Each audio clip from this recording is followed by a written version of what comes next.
भारतीय स्वातंत्र्य संग्रामात आत्मार्पण केलेल्या हुतात्म्यांच्या आणि कारावास भोगलेल्या स्वतंत्र सैनिकांच्या स्मरणार्थ येवला नगर परिषद हद्दीमध्ये या ठिकाणी बांधण्यात आलेलं हे स्मारक त्यांच्या स्मरणार्थ त्याची दुर्मिळ अवस्था कामचुकार अधिकारी यांच्यामुळेच याशी झालेली आहेत.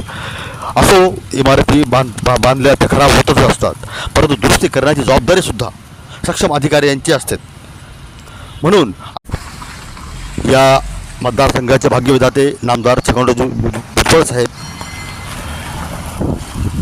येथील मतदारसंघातील 2 स्थानिक आमदार माननीय किशोरभाऊ दराडे, माननीय नरेंद्रभाऊ दराडे यांनी त्वरित या स्थळाची पाहणी करून संबंधित अधिकाऱ्यांवरती कारवाई करून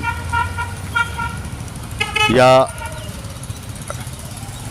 ठिकाणी दृश्य आम्ही आपल्याला दाखवण्याचा प्रयत्न केला आहे. याची दुरुस्ती करण्यासाठी अवघे 5-10 हजार तरी खर्च करण्यात यावे.